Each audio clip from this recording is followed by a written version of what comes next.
Get all your NHL playoff action at Sports Interaction before the game starts, live in play, or how your favorite player does and how they'll perform. Doing it right since 1997, Sports Interaction is Canada's sportsbook. With the most competitive odds, Sports Interaction makes it easy to deposit, play, and cash out. Join now to see all that sports betting has to offer. Head over to sportsinteraction.com/SDPN. That's sportsinteraction.com/SDPN.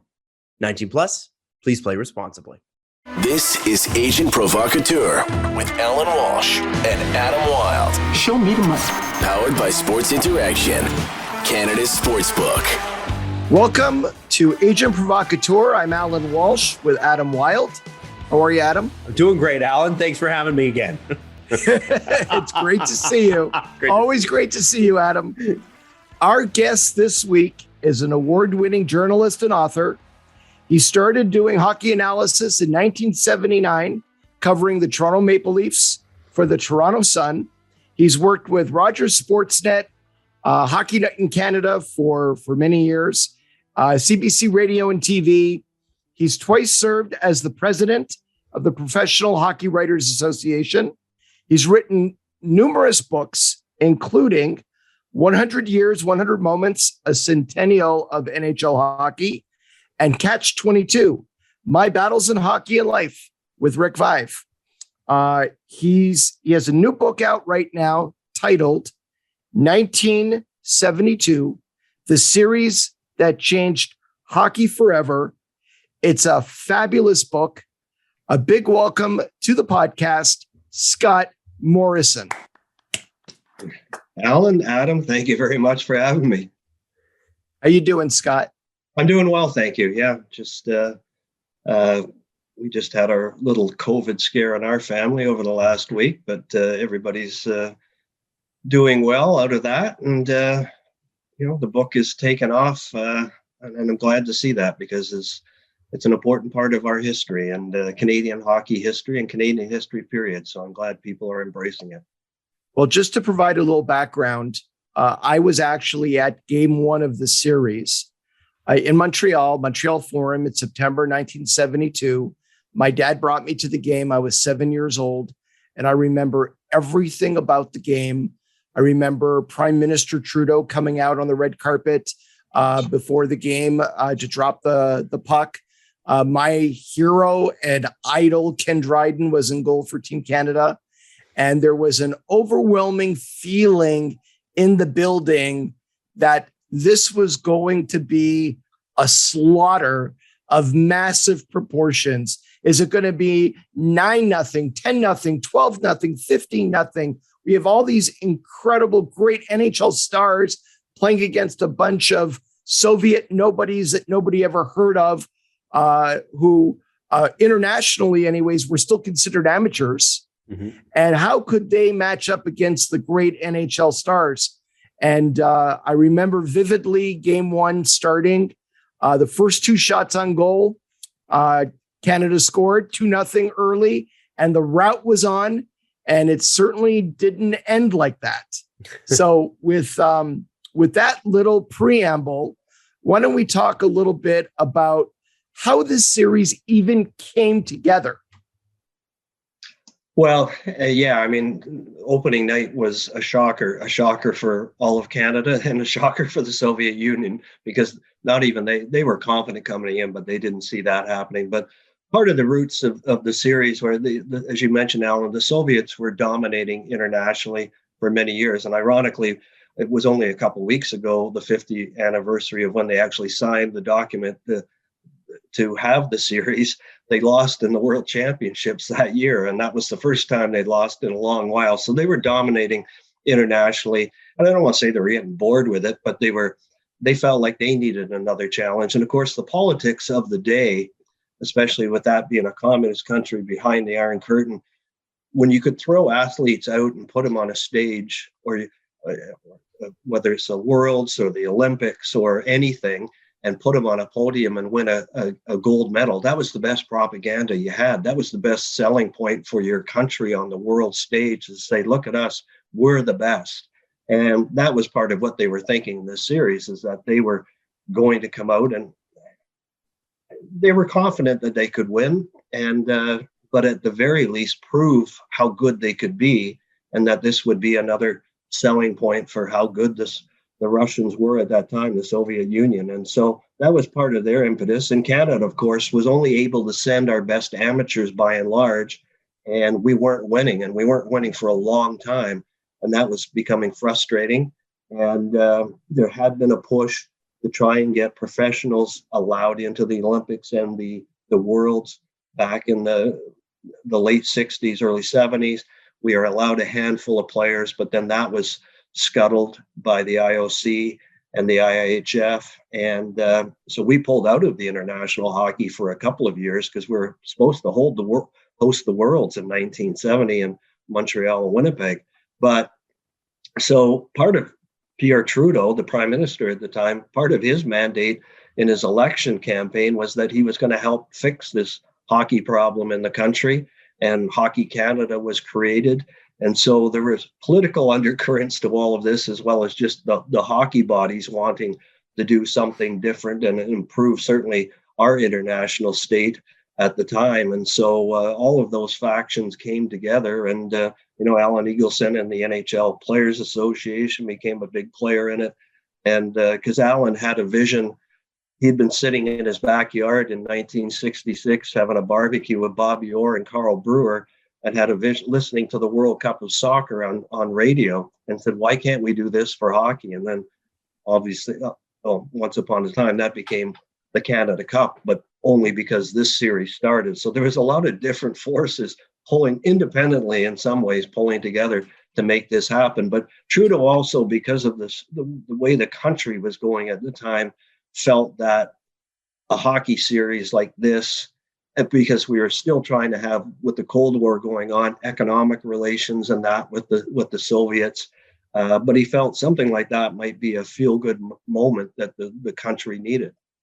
And there was also 1970 in Montreal. I think from the early 70s until the series started in 72, there was a lot of turmoil inside Canada and a lot of division between Western Canada and Quebec, and specifically a lot of turmoil inside Quebec with the 1970 October crisis, the FLQ, kidnappings, mailboxes blowing up, and so forth.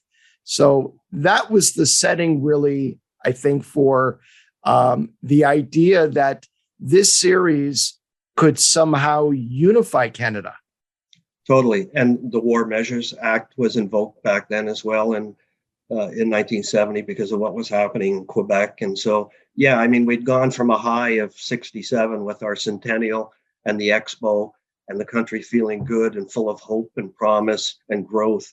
And then the 70s just didn't start very well. And so, yeah, that was part of it, that this would be something that could make the country feel good about itself and hopefully bring it together. And in the end, it did, in a much different way than was envisioned in the beginning. But the players and the fans and, will tell you that, during those days of the final games, especially of the series, that you weren't a Westerner, you weren't an Easterner, you weren't a Quebecer, you weren't an Ontarian, whatever, you were a Canadian, because it was all about winning that series. And it mattered to win that series, not just for hockey pride, but for national pride. Right. Adam? Well, you know what? I wanted to frame the FLQ crisis, guys, because I think it's really important for people of my generation and younger, who know very little about it. Canadians are notoriously bad at telling our own history. So, framing that background a little bit, I guess the basic premise is that, these were political agitators trying to have Quebec be its own sovereign nation. Is that correct in a general sense? Yes, very much so. They wanted independence for the province, but they were willing to go to nefarious ends to make it happen. And there was the British, Pierre Laporte, the minister in the Quebec government, and James Cross, who was from the British consulate, were both kidnapped, and one was killed, Pierre Laporte. And so they were willing to go to very awful ends to try and make this happen. And so it was it was a scary, scary time in our country. And as I mentioned, the Prime Minister invoked the War Measures Act, where you couldn't go out on the streets after dark and things like that. And Allan, you were in the province at the time, very young, mind you, but still, you would have felt it in your own way. Sure. And there were troops in Montreal deployed to the streets. And I vividly recall driving with my dad one day through the streets of Montreal with Canadian soldiers with their guns out all along St. Catherine Street. And there was an intense manhunt going on, trying to find Pierre Laporte and James Cross, who were kidnapped. There was extra security and troops around all of the top political leaders, the mayor of Montreal, Jean Drapeau. Everybody was in fear of being targeted. And I remember my dad called it martial law. And that's really what it was. It was called the War Measures Act, but basically martial law was declared in Canada. It's a very, very different Canada than we seem to, we think of ourselves, right? We don't think of ourselves in those terms. No, very different. And, I think set the world stage too a little bit here is that even though, I say in the book how the world was a different place back then, and all of a sudden what's happening with Russia and Ukraine right now makes you feel like it's not that much different, sadly and tragically. But the world was different back then from the perspective of you didn't have the World Wide Web, and social media obviously didn't exist. And even the exposure of understanding the world from a television perspective was much more limited. And what we knew of the Soviets back then, where they were this black and white image on the nightly news, this scary image, because they were a communist country, and all they'd invaded Czechoslovakia, and they were this big scare to us, and rightly so. And the Cold War was on, where it was East versus West, and which is essentially the U.S. versus the Soviets at the time. And so, we saw them on the world stage in Olympics and hockey and all sorts of things like that. But they were the evil empire in our world at the time, and nobody traveled over there back then. I mean, it was, or very few really. And so we didn't know much about them other than we knew that we should fear them because they were the horrible communist country. Yeah. So let's turn to the series itself. The players, Team Canada players, did not get paid for their participation in the tournament. What was in it for them? How did you get the top NHL players of the day to commit to a month of their time plus to play in this tournament? Well, they got, and nobody can remember the precise amount, but they got a couple $1,000s or maybe as much as $5,000, which I guess in 72 is sort of decent, kind of a little bit of change to be thrown in your pocket, but nobody can really remember how much it was. And that tells me that everybody got a different amount depending on whether you're a client of a certain agent who was running the show or whether you're, and out of the earnings of that, money was supposed to go into the pension fund, the NHL players pension fund. So nobody can really know, nobody knows how much went in there, although there were estimates that it was like 800,000 or something in that ballpark. But back then you didn't say no, Allan. It was just, Allan Eagleson ran the Players Association with a somewhat of an iron fist, even though it was in its infancy still really at that point. And, you did what you were told as a player, and there was a pride factor in being selected, although, Phil and Tony Esposito, and Phil wrote the foreword for my book, and we did obviously long interviews, but he turned them down twice. He got a call from Eagleson, a call from Sinton, and he said, "No, I got my hockey school this summer. I'm not playing part of this. What do I want to do? The season's long enough. They just want a Stanley Cup." And can you believe it? It ended in May. Oh man, no, I can't. Yes. So, and a lot of the players back then did have summer jobs. A lot of them worked for the breweries in promotional work.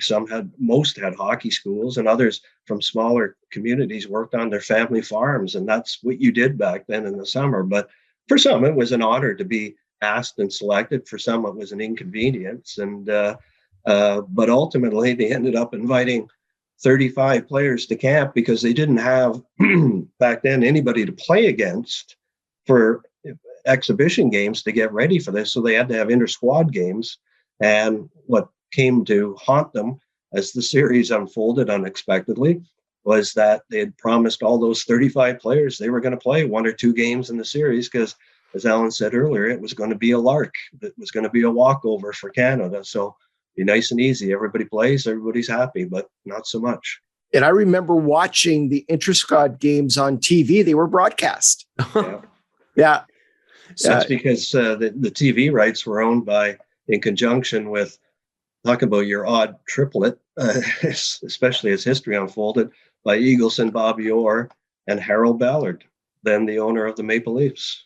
Wow. Bobby Orr owned hockey rights while being a player. Eagle was his agent, and he ran Bobby's Enterprises and Eagleson Enterprises, and Ballard got in there because he smelled money.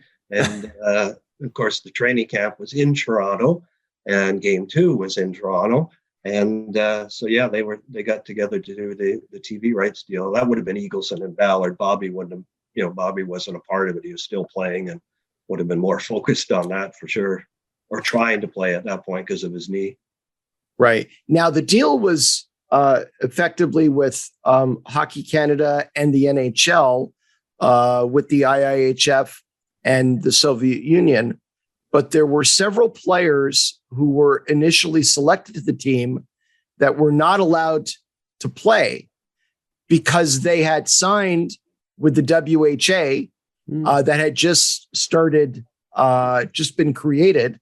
So I remember as a 7-year-old reading a headline in the Hockey Digest that I used to get on a monthly basis. And the headline was, "How in the Hull could we lose?" And the irony is Gordie Howe had retired. That was his 71 was his, I believe, last year in Detroit. And Bobby Hull had signed his groundbreaking contract with the Winnipeg Jets and had jumped to the WHA. So he was out. Bobby Orr was selected to the team, was with the team the entire ride, but never played a game because of I think a knee surgery. And he was out and never played. And then there were a group of other players who were in the process of jumping to the WHA, but had not yet signed contracts with those teams yet, but did not have NHL contracts. And by memory, Jerry Cheevers, who went from Boston to the Cleveland Crusaders. There was J.C. Tremblay, who went to the Quebec Nordiques. So he was out. He certainly, at the time, would have been one of the defensemen under consideration. And Derek Sanderson, right, who also jumped to the WHA. So they were out. So it really was an NHL all-star team with Canadian players, but they excluded some really good players right off the hopper. Yeah, no question. And it was an agreement between the NHL, with Eagleson obviously involved as the NHL Players Association, and then Hockey Canada and the other bodies. And a lot of the American team owners didn't want their players taking part because there was nothing in it for them. And so one of the concessions in all of the negotiations was that it would only be NHL players, that they wouldn't showcase a Bobby Hull or a Tremblay or a Cheevers who were going to the rival league. And the rival league was throwing around tons of money at the time. So the rule was, if you weren't under contract to an NHL team on the eve of training camp, August 13th of that summer, then you weren't eligible to play. And, there's a huge uproar because of, Bobby Hull being excluded. it's funny because when he was first asked, he said he didn't want any part of giving up his summer. The timing was wrong because nobody would be in condition, and he was pretty wise in that prediction. But then once everything evolved and everything came together, he wanted to be a part of it. And so there were protest groups that had pins and billboards made up across the country. To hell with Russia was their mantra. And even it got to the point that Pierre Trudeau, the prime minister at the time, weighed in on it and met with Clarence Campbell, the president, to say, you got to let this guy play. And secretly, Eagleson wanted it too, because he wanted to make sure that team was the best it possibly could be and sell tickets and all the rest of it. But the NHL owners wouldn't waver. Wow. So logistically, dealing with government on anything, getting a passport in Canada is difficult right now because the lineups are so long because everybody wants to go. How do you get this off the ground with a government as bureaucratic as the Soviet Union was at that point? And obviously the Canadian government too, it's got to be a bit of a nightmare. Well, the Soviets were actually, you could say, were the ones that first floated the idea of a series like this, because as I mentioned, they were dominating internationally. And there was a newspaper column in one of the Moscow dailies. Izvestia, suggested that something like this was the logical next step, that they needed to test themselves and see how they measured against the best on the other side of the pond, et cetera, et cetera. And it was a fellow by the name of Gary Smith, who's got a book out now as well, who was working in the Canadian embassy at the time. His job was to monitor what was being said in the media over there. And he saw this and he knew immediately that when they put something like that in print, it's not just a writer with a bright idea. That's being put there for a reason, to float the idea and get it out. And so he contacted, back to Ottawa and the Canadian government and said, hey, here's what they're saying over here. And he knew that Trudeau had been sticking his nose in the hockey world to try and fix our international problems and wanted the feel-good story. And so the government's got on board pretty quickly along with the hockey people. Wow. So they agreed on 4 games in Canada, Montreal, Toronto, Winnipeg, and Vancouver. And then Team Canada would fly over to Sweden and play a couple of friendly games against, I believe it was the Swedish national team. Mm-hmm. And then they would move over to Moscow and play 4 games in Moscow in the old Luzhniki Arena. And then after Moscow, they would fly to Prague and play 1 game against the Czech national team at the end of the series on the way home. And one thing that I think gets lost from that period of time is that after the disaster of Game 4 in Vancouver, the trip into Sweden and restarting the series in Moscow was 2 full weeks. There was a 2-week break between the games.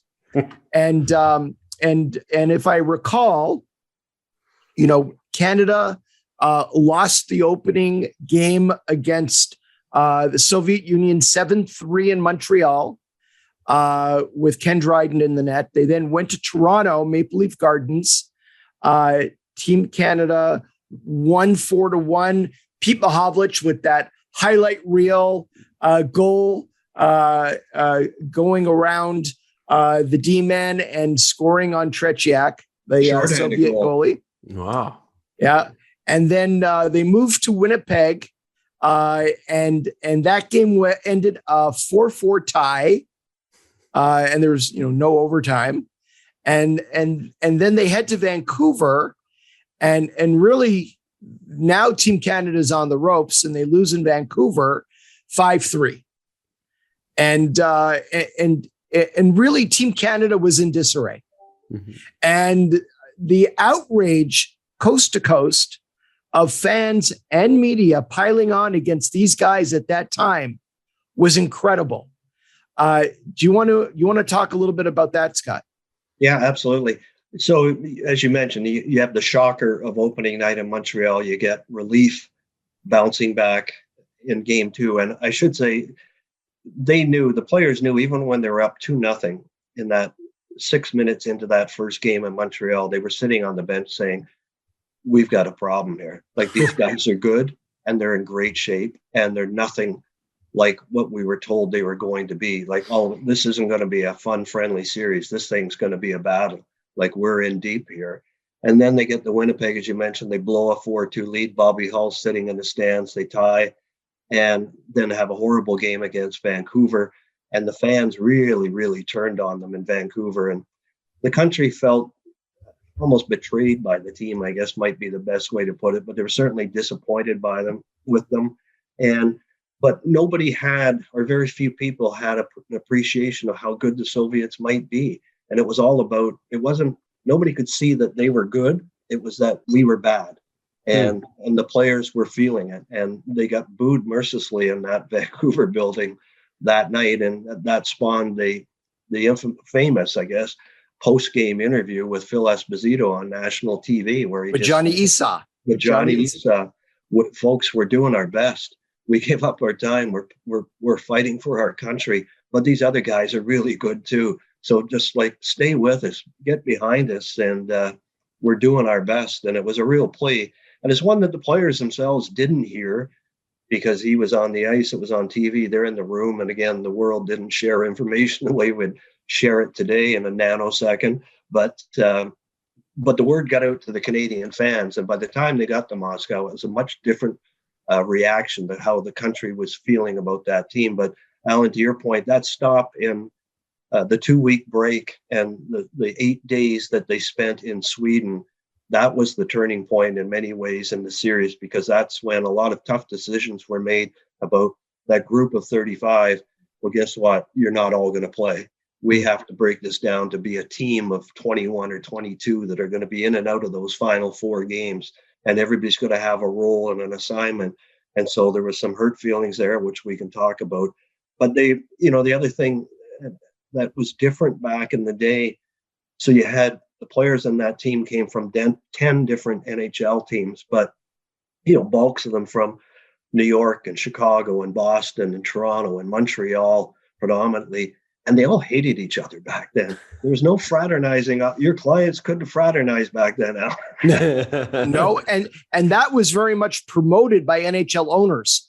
Yeah. They didn't want players from other teams to ever have relationships, to be friends. They wanted them to hate each other 24 hours a day, in season, out of season. It was us and everyone else is the enemy, because they didn't want the players to organize under an NHLPA and seek rights and benefits through collective bargaining, as was starting to happen predominantly in baseball. But there was certainly a movement afoot in all the other pro sports leagues that these unions, these player unions, were becoming a little bit too militant and uppity for some of these owners. And they wanted to promote hate between these guys. And that, beyond all of those reasons, became a huge challenge for Harry Sinton and John Ferguson, the two coaches, is you got to pull these guys together as a team at some point. You can't have all those factions when you're trying to, it's one thing to be that way off the ice, but all of a sudden, if you're in the same room and you're on the same rink with the same sweater, you better pull together. And that's what happened finally in Sweden, is that I think there was a real understanding. At first it was, we're on our own here, folks. Our families don't like us anymore. The fans hate us. The country's left us. Like when they flew out of Toronto, there was nobody at the airport to see them go. It was just pathetic. And the media had turned on them as well. And by and large, the media had turned on them. So they were feeling it everywhere. And I mean, even after that Vancouver game, Espo and Cashman and Bill Goldsworthy and a couple others went out for a bite to eat after the game, and the fans were taunting them in the restaurant. They ended up getting into a fight in the restaurant. The cops got in and got everybody out of there and kept it hush hush and all the rest. But that's how the guys felt. They said, we're afraid to stick our nose out the hotel door because somebody is going to bark at you. But again, that sentiment changed by the time, as a team, they had a different mindset by the time they got to Moscow. And then when they got there, and the walls on the hallway outside the dressing room were papered with like 10,000 telegrams and postcards and wishes of support and good feelings and all of that, and 3,000 crazy fans that flew over to watch the games there and were absolutely amazing in terms of how they impacted the team. Yeah, there was a chant. There was a chant in Luzhniki Arena by the Canadian fans that lasted almost the entire game. It was "Da da Canada, niet niet Soviet." Yeah, and you would hear that, and you'd see the entire crowd, and there was no glass. It was a cage behind the nets, a wire cage behind the nets, and the fans all dressed, many of them in suits with ties, and here was these 3,000 Canadians waving Canadian flags, chanting the whole game, which is something that the Soviet fans didn't do back then. You sat, you watched, and you whistled if you didn't like something that happened on the ice, but otherwise you sat there and then you waited for a goal and then you gave it some applause. But to have these yahoos carrying on and having a great time was a shocker to the people over there. Some of the players obviously had seen it in Canada, but it was a new experience from that perspective. And that game 5, they were up 4-1. They end up losing 5-4, leaving them in a scenario where they had to win the final 3 to survive. But at the end of that game, unlike the end of the Vancouver game, as they were leaving the ice dejected and all the rest of it, those 3,000 Canadian fans stood and gave them a standing ovation as they left. And those players to this day will tell you they had chills, as hurt and angry and disappointed as they were with the outcome. They had chills because of what those fans did. And that was something that helped. It was just another little thing, they sound like cliches, but another little thing that helps motivate you for the next day. I got to ask, how do you buy a ticket to a Canada-Soviet Union game in the Soviet Union? They're all done by tours. Oh. So they're all tour packages that were sold prior to the series. Okay. These people really lucked out in that, they were going to go over and see a country you probably would never go to otherwise at that time. And they were expecting that Canada was going to be up 4-0 in the series and going to win the next 4 games over there. And this was all going to be one happy time and happy party. And they walked into one of the greatest sporting dramas ever. 3,000 of them. Amazing. Yeah.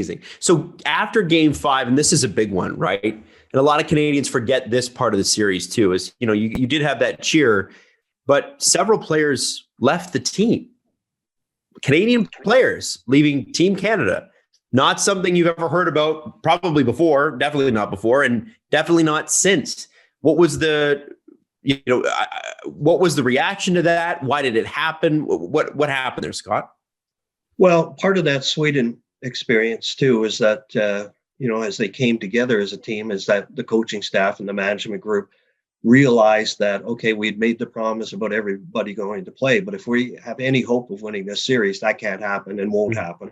And we have to pare the playing group down to a much smaller size of, I think it was 21 players at that point that would cycle in and out of those final 4 games, and everybody'd have a role, and we're not going to be introducing new players and new lines. We got to pull together. And so the players were told that was going to happen. And they're also given the opportunity that if you didn't want to stay and be a part of it, essentially watching, then you could leave if you wanted. And if you want to stay, then we're happy to have you. And initially there was talk of 12 to 15 players had talked about saying that they would just go home at that point and leave the team as the team.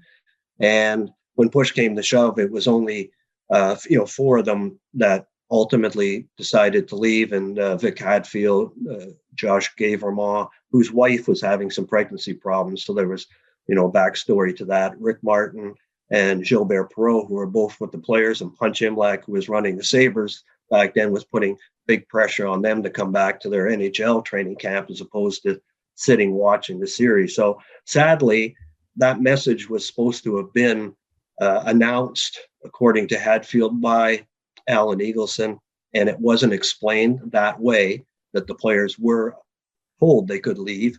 Instead, they were portrayed when they got home, especially as being traitors, that they given up on their country. Wow. Yep. I remember the media back then was just vicious on how these guys could abandon their team and labeled them all traitors for leaving at that time and coming home. And really, none of them were. So it was, no. Wow. So that dispels a myth.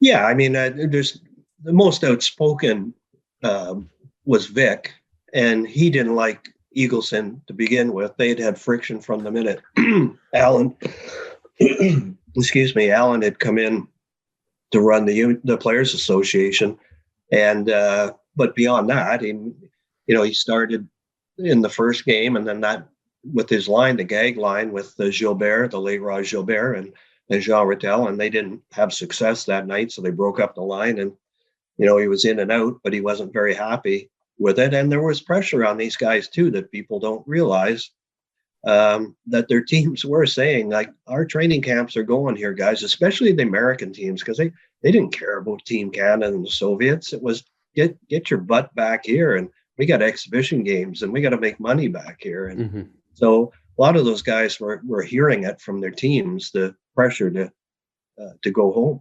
A couple of things going on behind the scenes.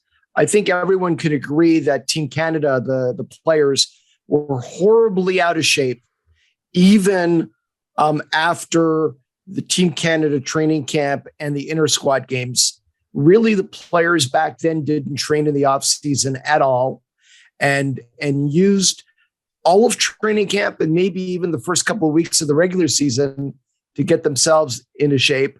And the Soviet players were in phenomenal shape. They were living on Montreal time for 2 weeks in Russia, in the Soviet Union, before flying over to Montreal. I mean, they had really prepared and done everything they could to come into the series and show their best. And from the fitness level, conditioning level, the level of seriousness that the Canadian brass took the series, and that this is going to be such a cakewalk, I think that had a real impact on the results of the first 4 games.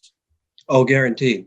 Because as you mentioned, like back then, a lot of these guys had promotional jobs they did in the summer. They had their hockey schools. They worked on their farms. There wasn't ice available in most places to even skate in the summer back then, unlike now. And you didn't have all these off-ice coaches that you have now.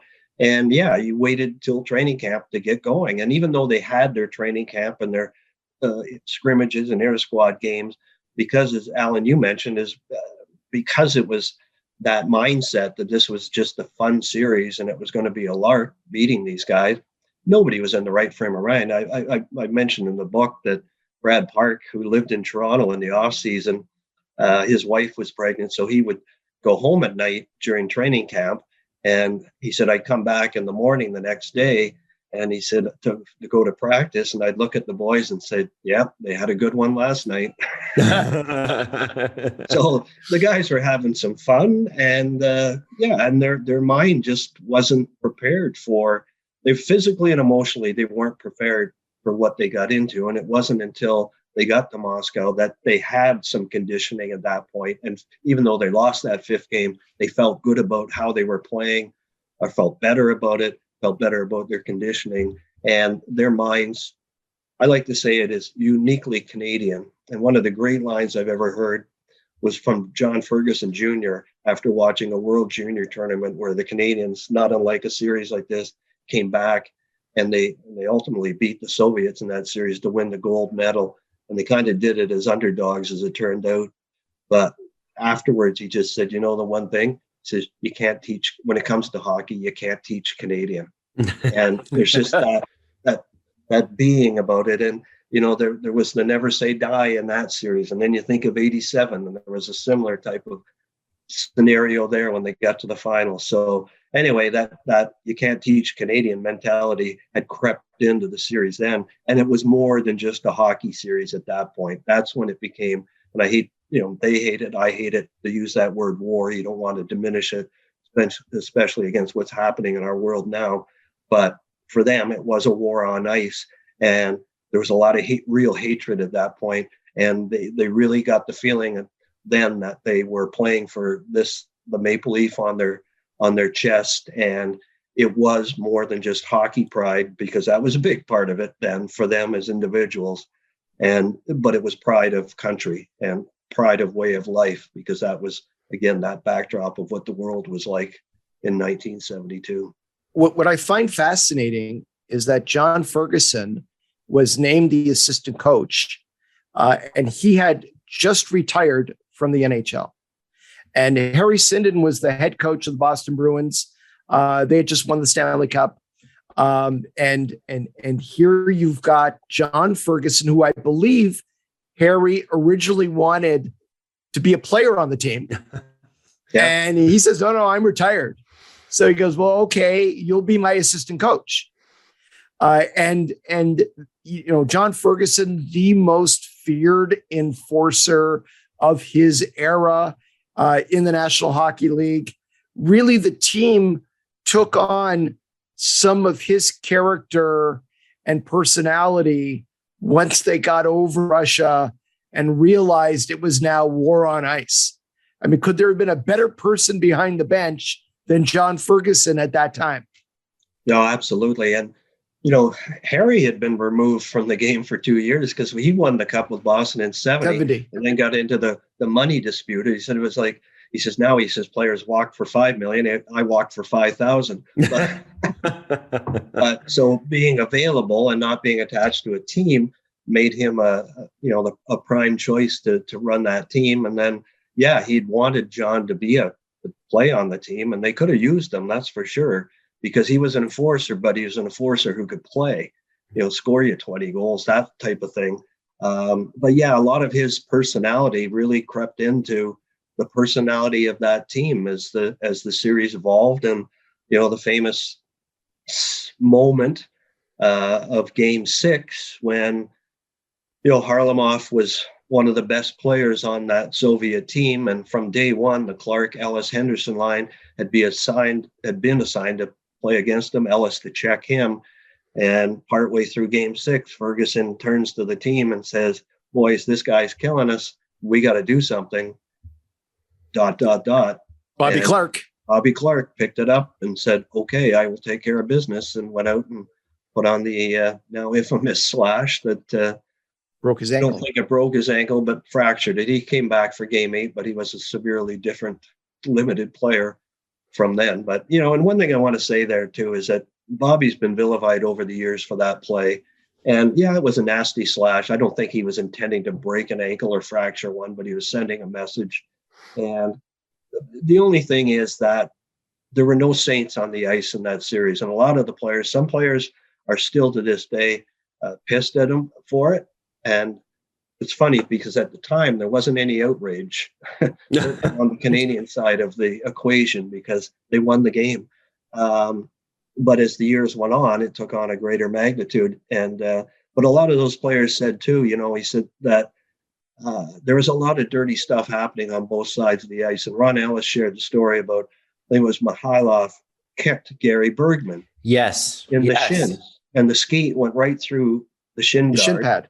And he said, Ronnie says, after the game, I'm watching Bergie, and he'd limped off the ice, and his leg is just crimson red. And he says he takes off his skate, and he turns the boot upside down, and there's like a stream of blood comes pouring out of the boot. He said, so a lot of dirty things happen on both sides. And he said, himself included, and others admitted the same thing, because of the intensity of that series and the pressures. A lot of guys did things they wouldn't normally do, but they did them because it was all about winning. Right. So let's set the stage here. Game 5, Canada was up 4-1 and ended up losing 5-4. Now Canada's backs are up against the wall. They have to win 3 in a row. They're down 3-1-1. The next game, game 6, Canada wins 3-2. Do you recall who scored the winning goal there?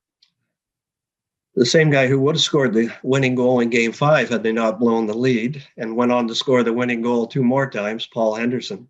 Okay, so this is the beginning of this remarkable 3-game stretch where Paul Henderson scores the winning goal in game 6. We go to game 7. Canada wins 4-3. Paul Henderson again scores the winning goal. The series is now tied. What is going on in Canada right now with the series tied?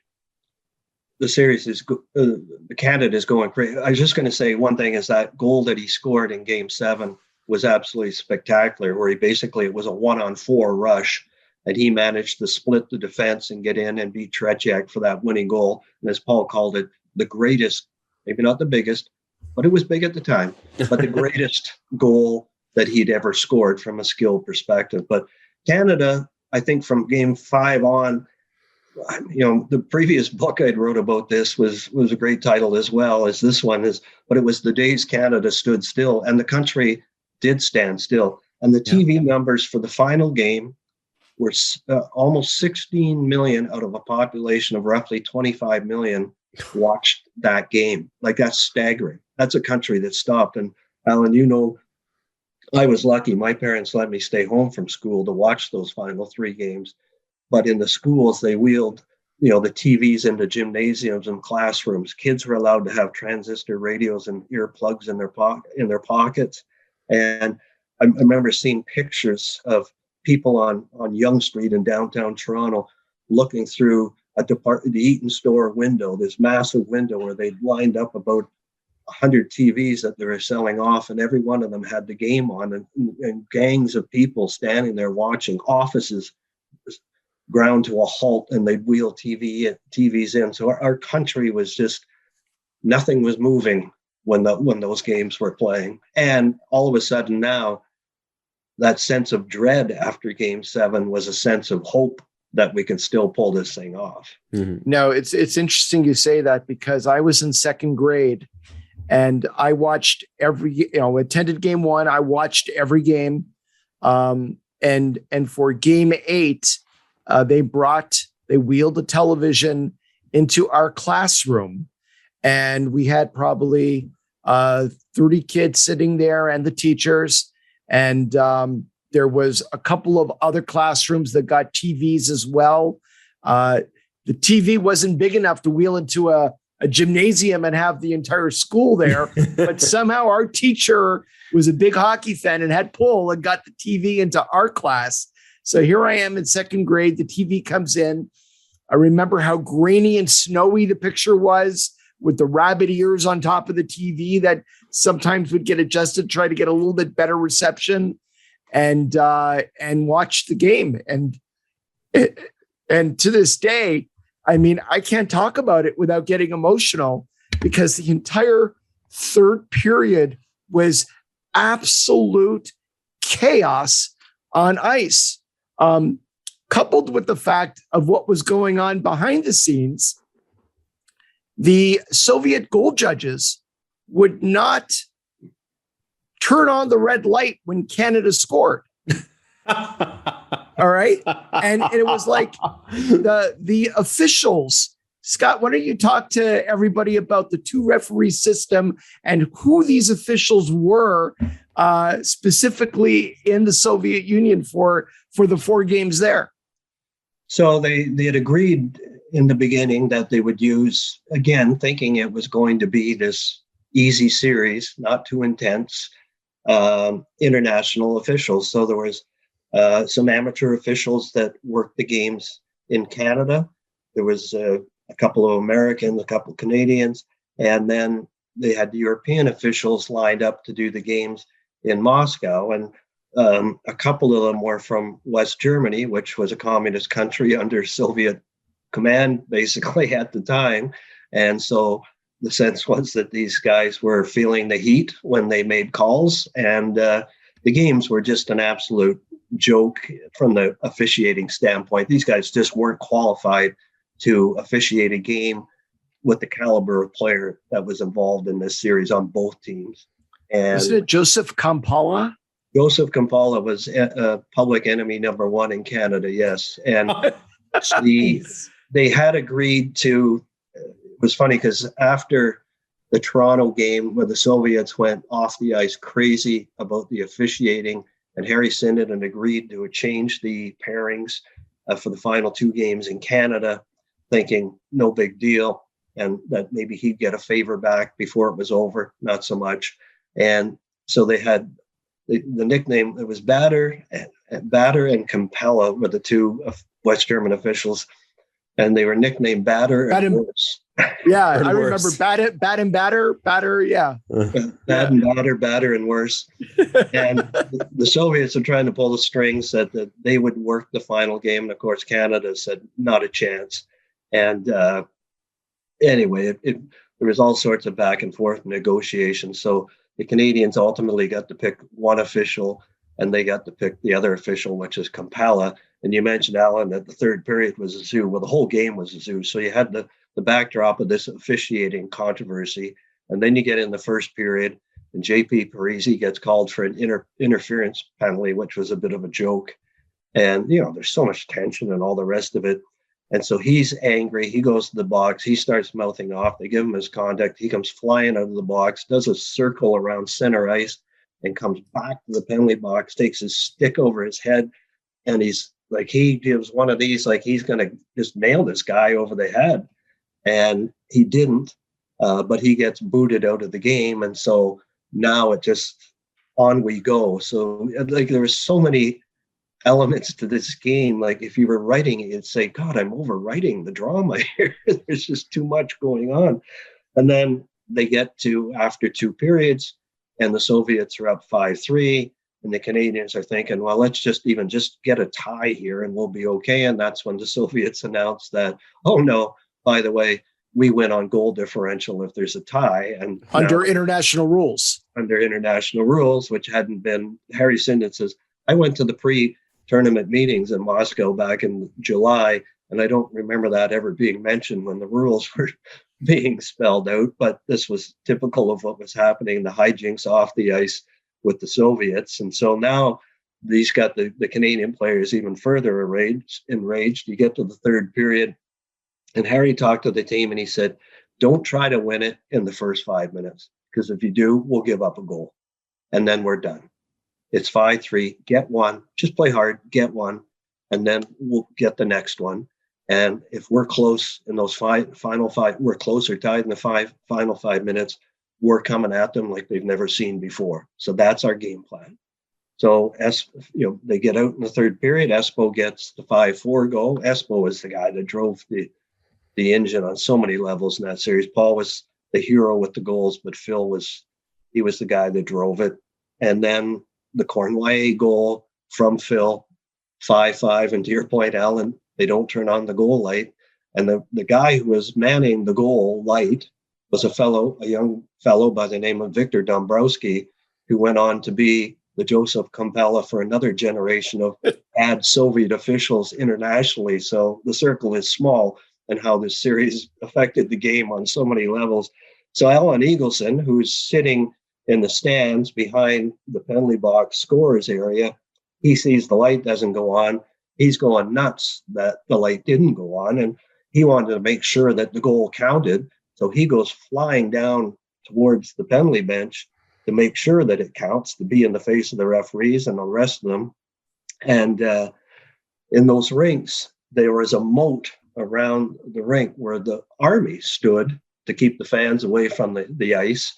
And so when Allan tried to jump through the moat to get to the bench, the army stopped him, and they were roughing him up pretty good. And the Canadian bench saw all of this happening. They were starting to take him out. They were arresting him and starting to take him out. They're God knows where he's going. Yeah, he's going to Siberia. That's where he's going. And the Canadian players saw it and en masse emptied the bench, coaches, trainers, all the players, and everybody on the ice, and straight to that area. And as Allan said earlier, there was no glass around the board. they just jumped over. Peter Mahovlich jumped over the boards, and he's swinging a stick at the soldiers with guns. Oh my God. With guns at the time. But they managed to grab the Eagle, throw him over the boards, and he ran across the ice with the team and back to the bench. And there's something that happened around center ice as he was making his way back to the Team Canada bench. Well, it was Allan and the trainer, one of the trainers from Boston, Frosty Forrestal. Let's just say, give the fans your number one salute. Wow. Yeah. Wow. Yeah.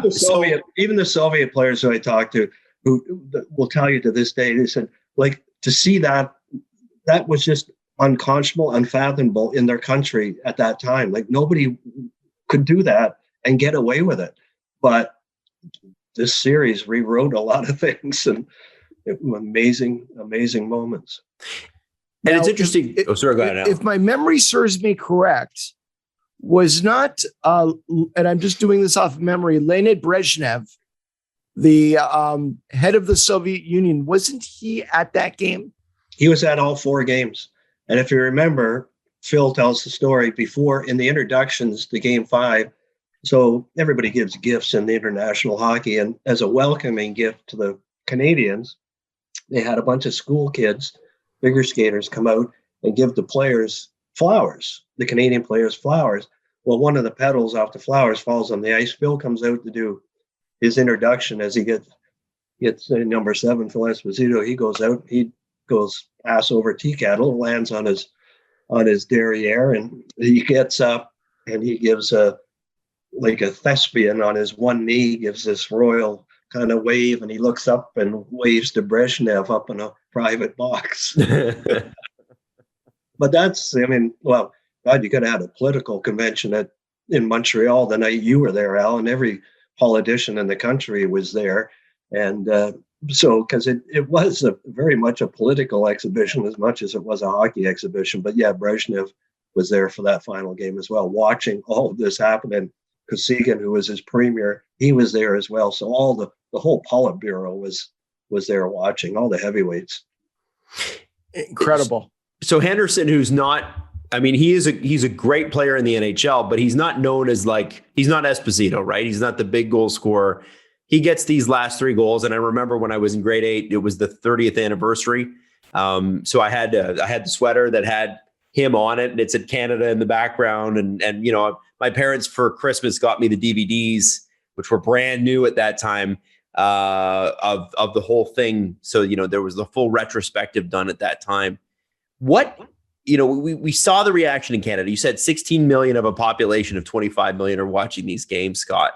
What's the reaction in the Soviet Union as, you know, it goes from we got this to this is a disaster? Yeah, they were shocked. I mean, the players to this day are still pissed off about the outcome. There was sort of a mixed, in time, there was a mixed emotion that, you know, and the Soviets do still, well, before the stuff that's happened recently in the world, but they celebrated that series on every anniversary. They invited the Canadians over en masse for every anniversary and honored them. And they celebrated, and the players would tell you they celebrated like they won the series, not Canada. But it was a victory for them of sorts. And that victory really took place on opening night with the shocking win. But they proved that they could play on that level with the quote unquote best players in the world. And so it was a coming out for them at that part. So even though they lost, they claim in many ways they were winners in this series because of how well they played. But at the time, I mean, they're just, you know, shocked and stunned and crushed by the outcome. When you're up with, you know, you got 3 chances to put a series away. Talked to a Maple Leaf fan in Montreal last year, and you get the feeling a little bit different emotion involved. But you know, you got that many chances to be that thing. And again, with the political undercurrent of how important bragging rights were for politicians, to lose that was devastating.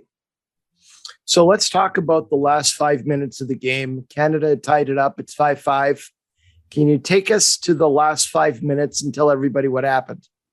Well, as I mentioned, Sinden had said, if they're going to play these shenanigans, let's just win this bloody thing outright. We got them on their heels now. And the Soviets did play, a very defensive game in that third period, almost like we'll just nurse this thing home and everything's going to be all right, which was not the smartest thing to do. And then when it was 5-5, they're really on their heels.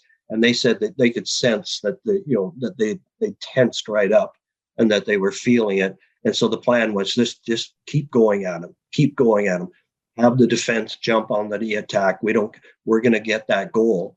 And so they had about a minute 30 something left, and there was a face off, and Esposito's line goes on. Sinden tells the Henderson line that you're up if they should come off, and we have to do a change. And but there was no way Phil was coming off the ice. That wasn't in his DNA back in the day. And so he's out there with Peter Mahovlich, and who, again, interesting twist to it all, because Parise got thrown out early in the game. Peter moved on to the wing on that line with Esposito and Cornwallis, and they were a great line in that game. And so they end up getting the puck down into the Soviet zone, and as it goes in, Henderson, and Ron Ellis says, I've never seen this happen in my life. And I'm sitting next to him, and he's my best friend. He starts hollering at Mahovlich to come off the ice. And Peter said, I was coming anyway. And then he starts yelling at me, and then I'm thinking they want to change. So he says he comes off. Cornwallis couldn't come off because he was on the far boards, which was just as well as it turned out. And so Mahovlich comes off, Henderson jumps on. The Soviets, very uncharacteristic that they gave up pucks. They never dumped pucks around boards and tried to wring it out of the zone, but they tried to wring it out of the zone that time. And Cornwallis intercepted it at the hash marks on the far boards. Henderson's streaking towards the goal. He calls for the puck. Cornwallis throws the puck across. Henderson gets tied up in the defense a bit, lunges, misses the puck, goes sliding into the backboards. And he tells me in the book, he says, all of this is in a split second. He said, but all I could think of was, I scored the goal in game 6. I scored the goal in game 7. I can score the goal here. He said, it just the stuff that goes through your head in a split second in those circumstances. And so he emerges from the back of the net. The two Soviets misplay the puck with Phil. Phil slides the puck on net. As he said, how Tretiak ever gave up that rebound is beyond me. That worst piece of goaltending he had seen at that moment. The rebound goes to Paul, and Henderson has scored for Canada. 34 seconds left in the game. Yeah. Yeah. And I remember the Team Canada bench, the entire bench emptied. Dryden was in net, skated the length of the ice.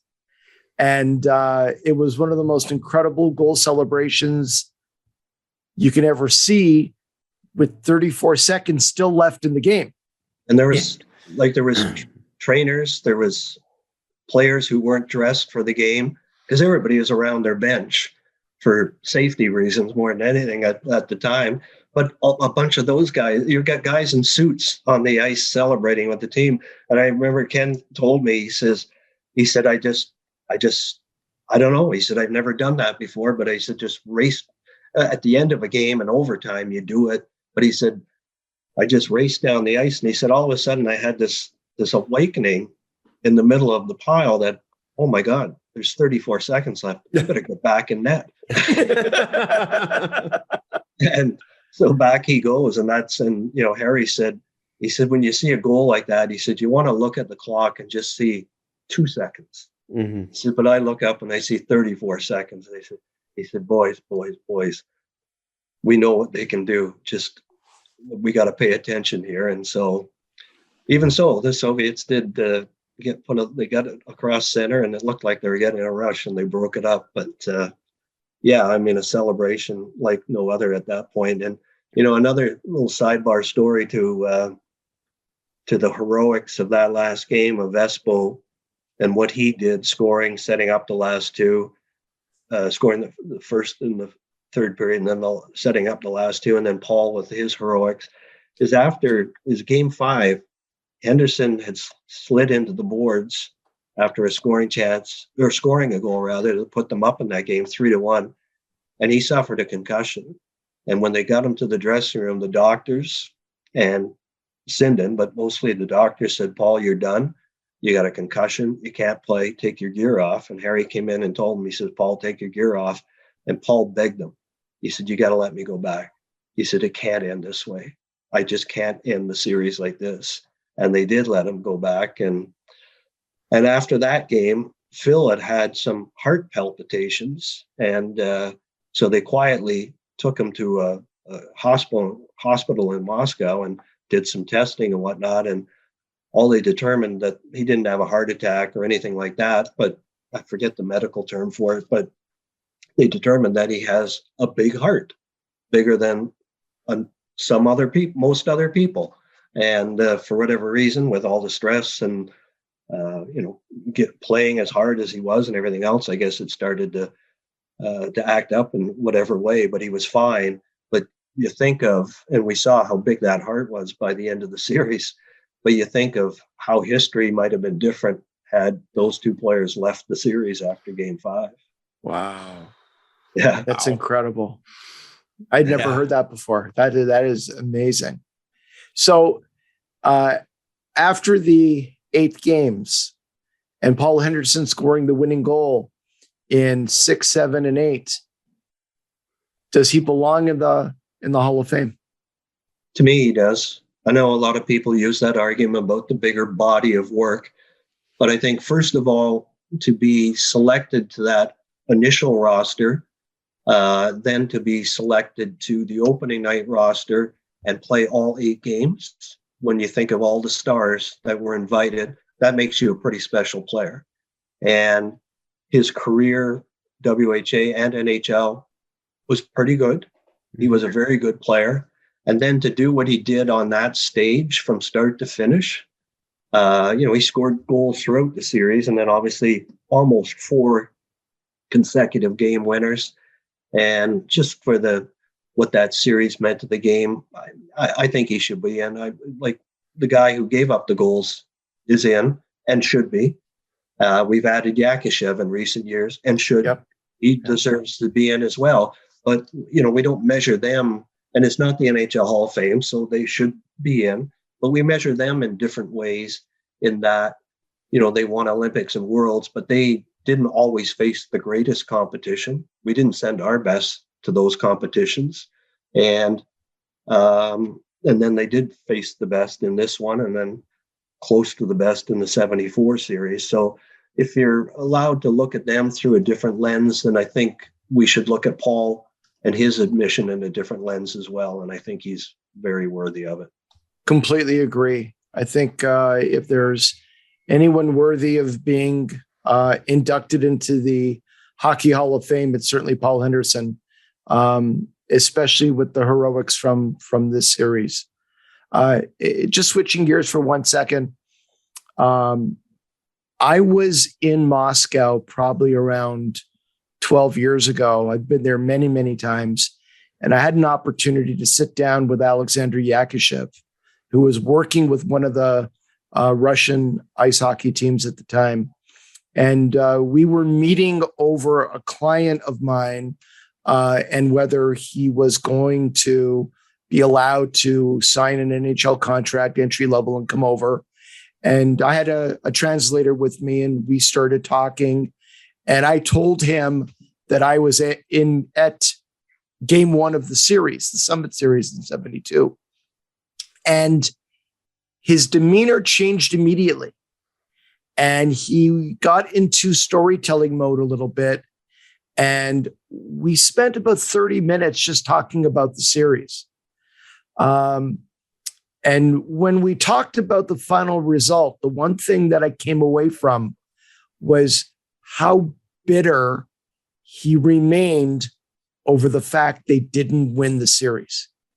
And yes, very much the fact that they won Game 1 and left Canada up 3-1 when everyone predicted a shellacking of epic proportions turned into a big win for Soviet hockey.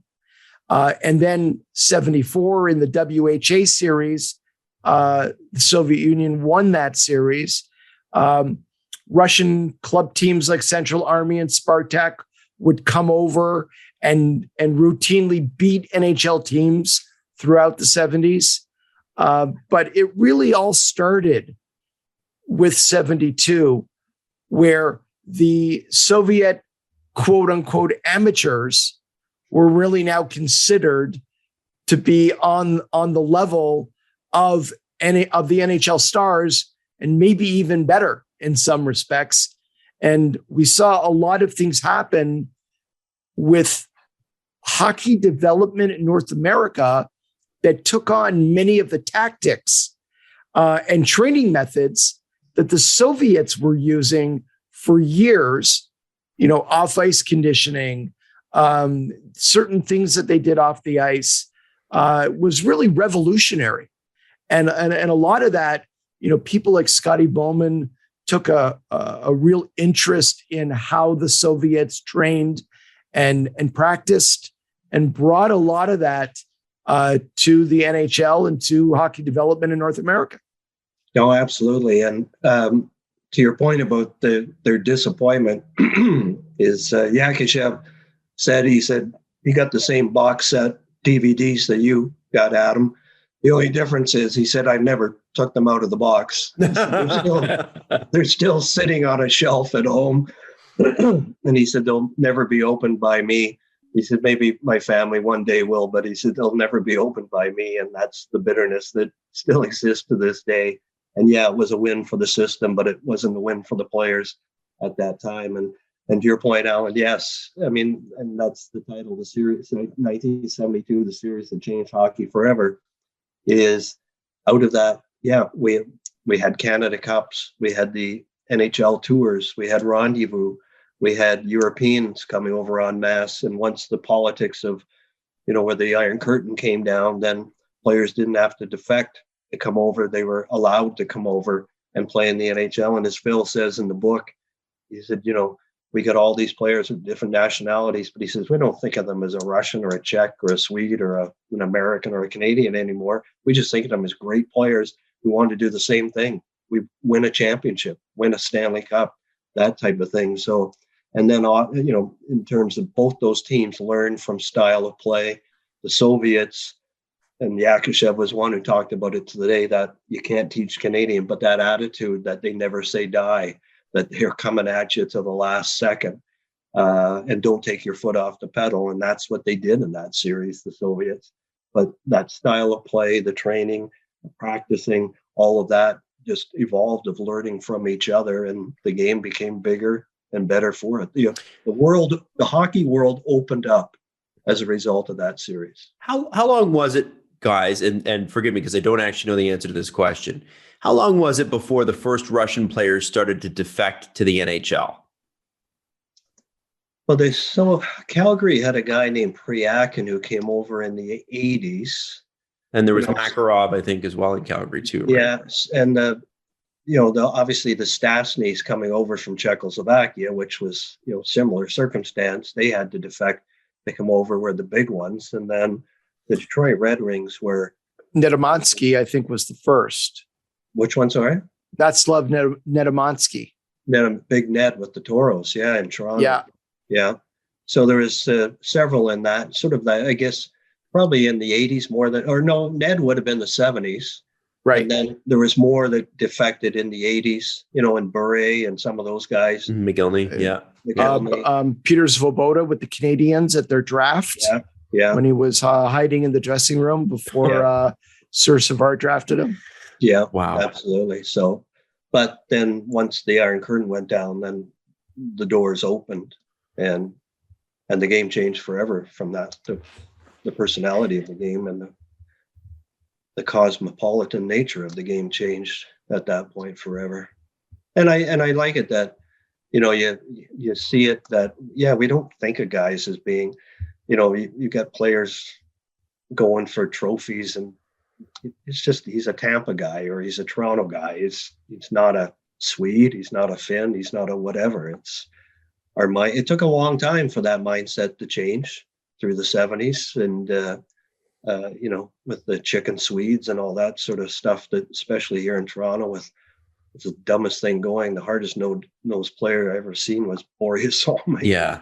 People call him the chicken Swede. Like, are you kidding me? Crazy. Yeah.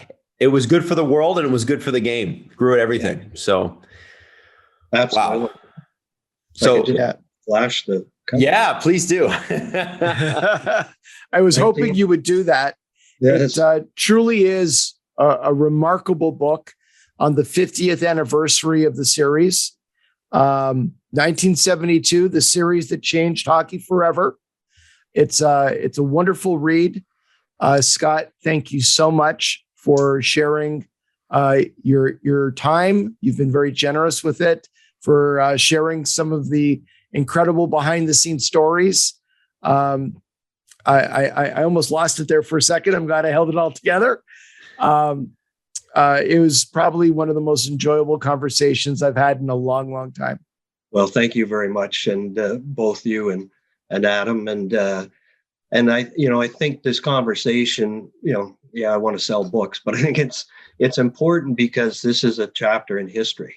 Mm-hmm. And 50 years is a long time. And we're losing more and more people who are around, sadly, at that time. But it's something that shouldn't be forgotten if we can, inform and educate and hopefully entertain other generations as to how important and significant and magnificent it was. Then I think that's a great thing too. And this is a beautiful forum for it. And I'll give you one last story before I go, because it always makes me laugh. And so I don't want you choked up at the end, Allan. So, so Peter Mahovlich, who's was a tremendous hockey player, scored that great shorthanded goal in Game 2. One of the great funny guys, characters of the game, is he had said to Tretiak, he said, "You know what? It's a good thing you let that goal in Game 8." He says, "Why is that?" He says, "Well, it made you famous." He said, if you'd made the save and won the series, you'd be driving a cab in Moscow right now. Nobody would know you.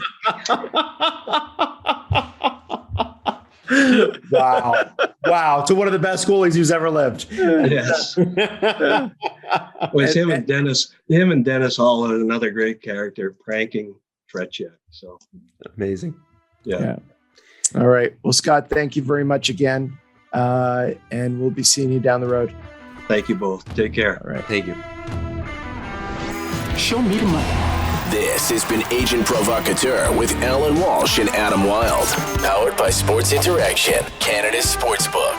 Follow Allan Walsh on Twitter @WalshA. Subscribe wherever you get your podcasts by searching Agent Provocateur and hitting the subscribe button. YouTube.com/SDPN.